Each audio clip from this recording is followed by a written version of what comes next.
మాట్లాడడానికి ఎందుకు బాగా చెప్తామని ఇదేది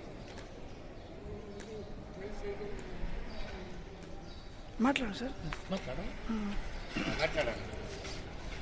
నా పేరు కాశారం రాజేశ్వర్, గ్రామం కౌట్లబి, మండల్ సారంగపూర్. నేను టోటల్ అందుని సార్. నేను 2015-16లో బ్యాక్లాగ్ ఉద్యోగాల కోసం అప్లై చేసుకున్నా సార్. అప్లైలో నేను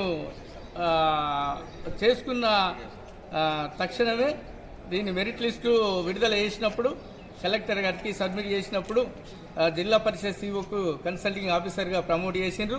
ఈ మెరిట్ లిస్టు కరెక్షన్ జరిగింది, దీన్ని తక్షణమే న్యాయం చేయండి అని చెప్పేసి అనేక మార్లు 2015 నుంచి 2026 వరకు నేను ఈ మెరిట్ లిస్టు మీద 2 మెరిట్ లిస్టుల మీద 2015-16 మెరిట్ లిస్టుల మీద కొనసాగుతూ న్యాయం కోసం, చట్టం కోసం నేను కొనసాగుతూ ప్రభుత్వాన్ని నాకు న్యాయం చేస్తారని పూర్తిగా కొనసాగుకుంటూ వస్తున్నా సార్.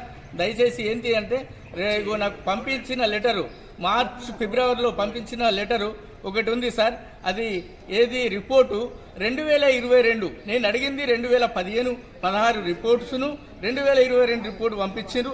ఆ రిపోర్ట్లో నాకు సరైనటువంటి జవాబులు లేవు, సరైనటువంటి ఈ ఉద్యోగాలకు సంబంధించిన ఆన్సర్ లేదు కనుక నేను మళ్ళా కలెక్టర్ గారికి మరియు జిల్లా పరిషత్ సిఓ గారికి నేను కలవడం జరిగింది. అందుకోసమే మళ్ళా నేను ఒక పిటిషన్ జడ్పీసీఓ ఆదిలాబాద్, ఉమ్మడి జిల్లా ఆదిలాబాద్ గారికి నేను పిటిషన్ పెట్టినాను. నెల 15 రోజులు అవుతుంది. మళ్ళా ఫార్వర్డ్ చేసి అదే పిటిషన్ను మళ్ళా నేను పోస్ట్ ద్వారా పంపడం జరిగింది. ఇప్పటి వరకు ఆన్సర్ రాలేదు.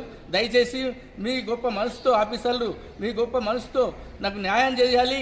ఈ ప్రతి ఒక్క రిపోర్ట్స్ను మీరు వాళ్ళ చదువుకున్న రిపోర్ట్స్ను మీరు పర్టికులర్గా క్షుణ్ణంగా పరిశీలించి నాకు న్యాయం చేస్తారని ఆశిస్తున్నాను. అంతేకాకుండా సరోజినీదేవి హాస్పిటల్లో కూడా నాకు లెటర్ ఇచ్చి పంపించిన ఏడల నాకు అక్కడ కూడా నాకు 100% అది సర్టిఫికేట్ కూడా వెళ్ళింది సార్. అది వాళ్ళు ఇంటర్వ్యూ చేసిండ్రు, అన్నీ తీసుకున్నారు, వెరిఫికేషన్ చేసిండ్రు, అంతా చేసిండ్రు, పరీక్ష కూడా చేసిండ్రు. నాకు 100% కూడా సర్టిఫికేట్ వెళ్ళింది. దాన్ని బట్టి కూడా నేను కొనసాగుతున్నా సార్. కలెక్టర్ గారికి మరియు జిల్లా పరిషత్ సిఇఓ గారికి, డిడబ్ల్యూఓ ఉమ్మడి జిల్లా ఆదిలాబాద్ గారికి అందరికీ నా మనస్ఫూర్తిగా కోరుకుంటున్నా. మీరు న్యాయం చేస్తారని ఆశిస్తున్నాను. ఒక 10 సంవత్సరాల కాల పరిధిని